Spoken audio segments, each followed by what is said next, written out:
We are talking another birthstone today, but quite frankly, it's way more than a birthstone.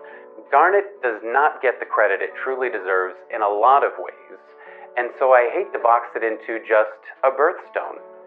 Most people watching this video probably feel like they have a handle on garnet, when in reality, I deal with a lot of gemstones, and when I truly try and explain garnet, I need to check references.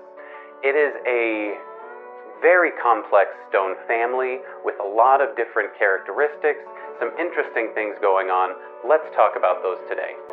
Welcome back if you've already been here. If you're new to my channel, please subscribe. We do a lot of different topics, jewelry related, gemstone related, and try and just get into some of the things that we don't see every single day unless you work in a jewelry store.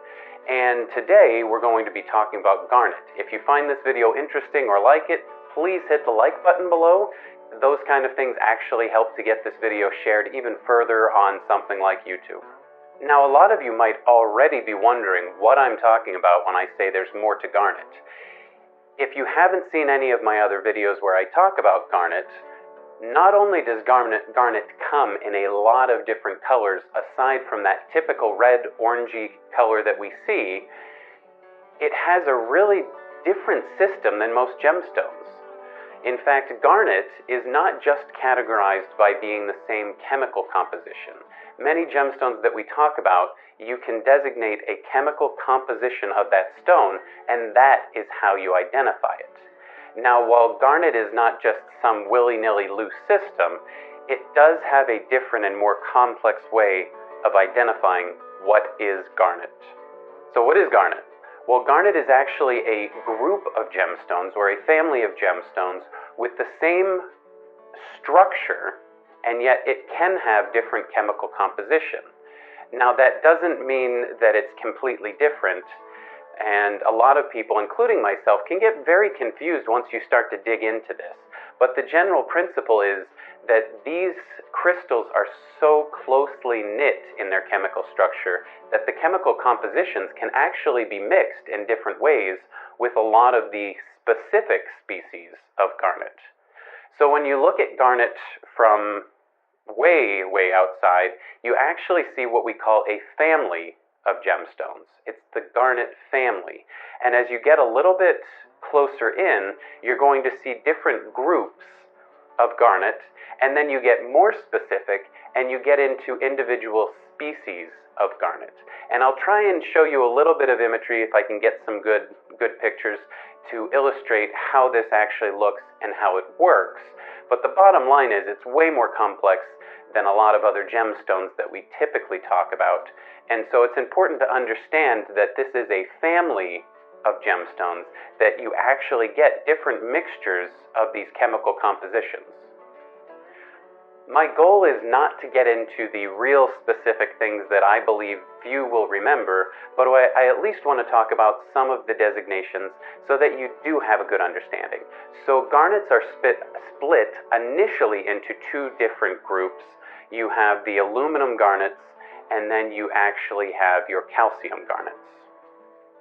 Now, your aluminum garnets are oftentimes what we consider our more common garnets, those dark red varieties.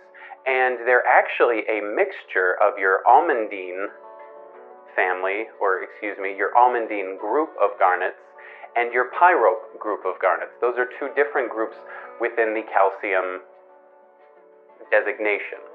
And you can have specific species, again, that will intermingle. Oftentimes with these specific type of garnets, you very rarely have pure pyrope or pure almandine. Again, all of this making garnet quite specific and unique. When you get into the calcium varieties, you start seeing some of your more rare variety of garnet. One of my personal favorites, Tsavorite garnet, which is a specific species of the group grossular garnet. Hopefully all of this is kind of sinking in. I'll be honest with you, I consider this a very confusing type of gemstone if you really want to understand it. But you can, and so let's try and understand that. So very rarely will you hear jewelers or even gemologists showing you a specific gemstone and immediately saying, this is a pyrope garnet, or this is an almandine garnet, or this is a grossular garnet, or this is andradite, or whatever type of garnet it might be, you're usually going to hear them specify either by a locality, so you'll hear things like Mozambique, and that is not uncommon at all, Malaya. You'll get these designations that might be associated with a specific locale, or they may have a specific color that they have a trade name for. Like rhodolite, for instance, is often a very pretty pinkish red color, and you'll hear the term rhodolite used to designate that color. You will find certain garnets that have enough repute that they'll use the specific species name, like Savarite garnet. And that's not entirely uncommon. An orange garnet that people will often talk about, spessartite or spessartine. And they'll designate these based on those things rather than trying to scientifically describe these gemstones. It's not a new concept. If you think about sapphires, which if you haven't watched that video, I encourage you to watch it. It's one of my favorites. But sapphires are many times designated by their different colors, so blue sapphire, yellow sapphire, purple sapphire. However, if it's a red sapphire, it's a ruby. They're the same mineral, but ruby, because of that color and because of its history and provenance, has been given its own name. Red is ruby. And when you look at garnets, you'll find different things like that. Sometimes it's as simple as calling a deep purple garnet a grape garnet. That's not an uncommon designation. But when you see certain green garnets, there's a few variety, it wouldn't be unusual to hear someone say Savarite garnet or demantoid garnet, or using those specific terms that narrow it down to a species. But you will very rarely hear people talking about it's a calcium garnet, or an aluminum garnet, or it's in the grossular family. You might hear gemologists or jewelers asking about that or probing about it if it's a new variety to them, but generally speaking, they're going to try and simplify it for not only the jeweler, but for the end consumer, if you will, or the person who finally gets it, who may not be a gemologist. And they try and simplify it to either a region or locale, or by a specific color. And if you probe, hopefully the person you're getting it from or that's showing it to you does know more behind what variety or what group it may belong to. But ultimately, the garnet family is so complex that it shouldn't be strange for us to think that there's a system to simplify it to maybe understand them a little bit better. So I could talk about garnets almost all day. I think they're an awesome gemstone. A few things that I will mention just to kind of help you understand better. One question I often hear, why do I not see all these other variety of garnet? Why is it that I've only heard of garnet as this orangey red birthstone for January? Well, it's pretty simple when you start to recognize how rare some of these other varieties are. In fact, it wouldn't be unusual to hear people say common garnet for what we typically understand garnet to be.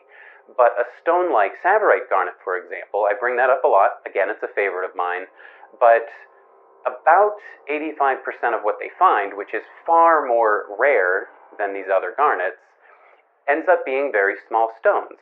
They don't find a lot of large gemstones for something like that. And only about 10% of the remaining 15 is anything bigger than 3 carats. And then that final 1% of that ends up being stones that are significant gemstones, maybe larger than 8 carats or so. The point being, you don't get to see a lot of them because there's not a lot of it where they can market it to a mass audience. Or you can't just walk into any jewelry store and see an entire showcase full of it. There's just not enough of it to go around. And even in its lower qualities, it's not something that you're going to see a lot of. So to answer that question, why do I not hear of all these other garnets? It's usually because you're going to see them in smaller amounts, and maybe some jewelers don't even carry them because of what they are and the fact that they think People don't know them, people won't look for them. Why would I spend what would be a lot more to buy these stones than to buy the more common garnet that people think about?